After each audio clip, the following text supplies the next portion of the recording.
मध्य प्रदेश में कांग्रेस पार्टी और पूर्व मुख्यमंत्री कमलनाथ को लगे है सबसे बड़ा झटका।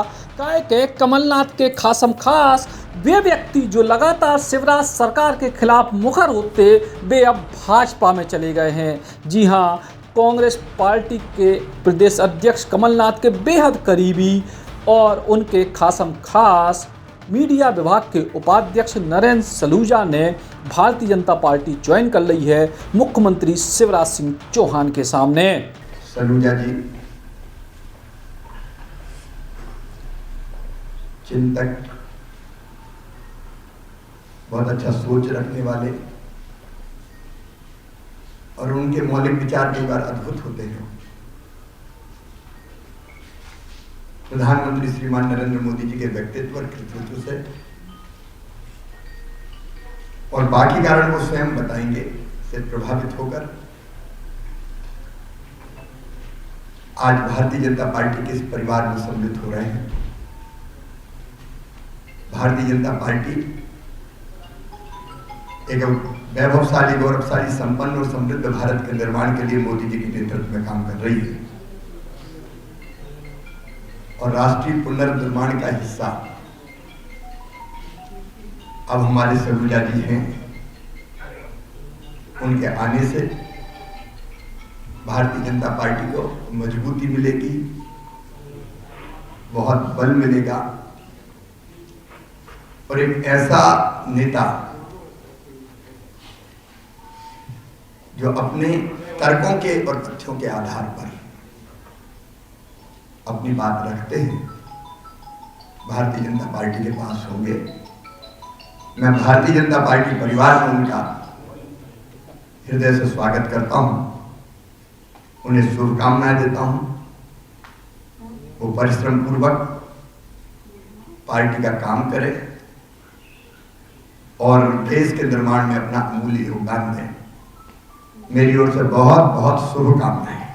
दरअसल कुछ दिन पहले सिख समाज को एक कार्यक्रम हतो इंदौर में और एक कार्यक्रम में कीर्तनकार ने सिख दंगों में कमलनाथ को हाथ बतात भय उनके वो कार्यक्रम में आवे को विरोध करे तो और ई के बाद से ही पूरे के पूरे कार्यक्रम में कमलनाथ को लुआ के गए नरेंद्र सलूजा और कमलनाथ के बीच में द्वंद्व पल गो तो।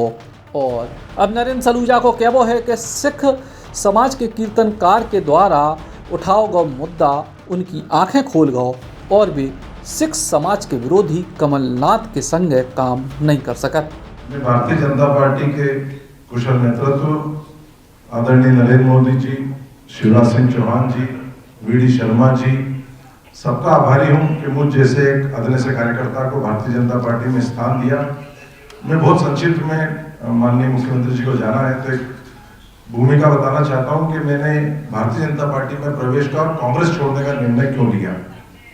साथियों, आप सभी को पता है कि इंदौर में 8 नवंबर को गुरु नानक देव जी का प्रकाश पर्व था। कमलनाथ जी जब मध्य प्रदेश में 1 मई 2018 को आए थे तो उन्होंने सबसे पहला पद मुझे देते हुए अपना मीडिया कोऑर्डिनेटर बनाया था। उनके साथ 5 साल से काम कर रहा हूं, मीडिया का उपाध्यक्ष भी हूं और लगातार उनके साथ जुड़ के काम कर रहा था। लेकिन जब से मैं उनके साथ जुड़ा हूं, कई लोगों ने मुझे कहा कि 84 के दंगों में उनका नाम है, लेकिन मैं उन चीजों को खारिज करता था। मुझे लगता था कि शायद राजनीतिक विद्वेष के कारण कुछ लोग ऐसा कहते हैं। लेकिन 8 नवंबर को जब गुरु नानक देव जी के प्रकाश पर्व के साथ मैं उनके साथ इंदौर के खालसा स्टेडियम पे गया, जब हम मत्था टेके वहां पे और हमने जब वहां मनप्रीत सिंह कानपुरी जो प्रसिद्ध देश के कीर्तनकार है, जिसमें पूरे देश के सिख श्रद्धालुओं की आस्था है और सब उनको बेहद प्रिय मानते हैं, जो उन्होंने शब्द कहे वो एक एक शब्द मेरे कानों में आज तक गूंज रहे हैं। 2-3 दिन तक तो मैं सो नहीं पाया जब उन्होंने कहा कि एक ऐसे नेता का सम्मान हो रहा है जिसने 84 के दंगों में टायर डाल के लोगों को जिस भीड़ ने जलाया उसका नेतृत्व किया। जो हमारे पिता है गुरु तेग बहादुर जी, जिनका शहीदी स्थल रकाबगंज दिल्ली में गुरुद्वारा, उस भीड़ पर हमले के वो दोषी है। ये बुजदिल कौम है, ये मरी हुई कौम है। कैसे आप लोगों ने ऐसे नेता का सम्मान होने दिया और आप लोगों ने सहन कैसे किया। मैं कीर्तन नहीं करूंगा, मैं कभी इंदौर पैर नहीं रखूंगा। तो वो जो उनके शब्द है उसने मेरी आत्मा को झकझोर दिया। उस दिन का दिन है 8 नवंबर से ना मैं कमलनाथ जी से मैंने मुलाकात करी है, ना बात करी है, ना मेरा फेसबुक उठा के देख लें। आप सब तो मीडिया के साथ ही मैं काम करता हूं तो व्हाट्सएप भेजता हूं। 8 तारीख से मैंने ना कमलनाथ जी का, ना कांग्रेस का, ना कोई ट्वीट, ना कोई फेसबुक, ना कोई सूचना, ना किसी कार्यक्रम में शामिल नहीं हुआ। यहाँ तक कि उनके जन्मदिन पे सबसे पहले मैं तलवार भेंट करता था।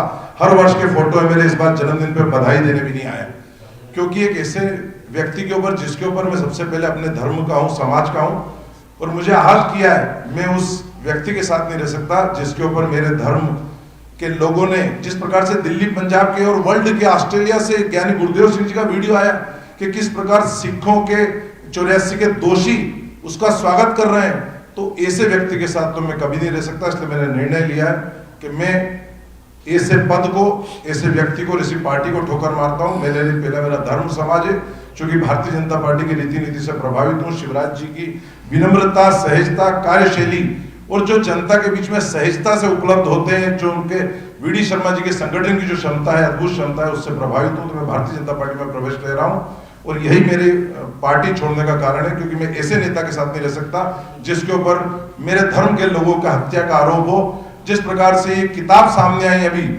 कि गौतम कोल जो आयुक्त थे, पुलिस के आयुक्त थे, उनने स्वीकारा कि किस प्रकार वो संजय सूरी क्राइम रिपोर्टर थे, रा के ऑफिसर की जो सिद्धू की किताब सामने आई कि कमलनाथ जी वहां मौजूद थे। तो ऐसे व्यक्ति के साथ तो मैं कभी भी राजनीति करना पसंद नहीं करूंगा।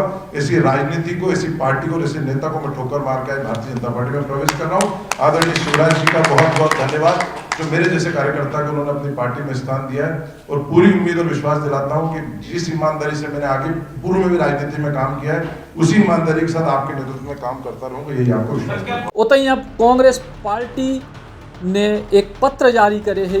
ई पत्र के जरिए कही गई है कि नरेंद्र सलूजा को पहले ही कांग्रेस से निष्कासित कर दोगा तो, और वे भाजपा के एजेंट थे जो कांग्रेस में काम कर रहे थे।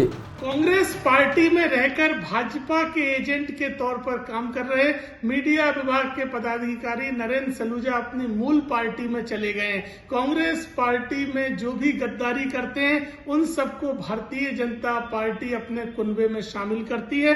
केवल और केवल कांग्रेस के गद्दारों की पार्टी बन के रह गई है। कांग्रेस पार्टी को लगातार शिकायतें मिल रही थी और प्रमाणित तौर पर यह तथ्य है कि नरेंद्र सलूजा पार्टी विरोधी गतिविधियों में शामिल है। यहां तक कि भाजपा के एजेंट के तौर पर कांग्रेस में काम कर रहे थे। इसलिए 13 नवंबर 2022 को कांग्रेस पार्टी द्वारा नरेंद्र सलूजा को पहले ही पार्टी से निष्कासित कर दिया गया था। जब इनके झूठ फरेब का भांडा फूट गया तो अपनी मूल पार्टी जिसके एजेंट के तौर पर काम कर रहे थे उसमें शामिल हो गए हैं। ऐसे गद्दारों के भाजपा में शामिल होने से कांग्रेस पार्टी को कोई अंतर नहीं पड़ने वाला। दरअसल नरेंद्र सलूजा की गिनती उन चुनिंदा लोगों में होती जो भारतीय जनता पार्टी और शिवराज सरकार पर सटीक निशाना साधत थे, सोशल मीडिया के जरिए भी और बाकी उपक्रमों के जरिए भी। ऐसे में उनको जाबो कांग्रेस के लाने निश्चित तौर पर एक झटका है।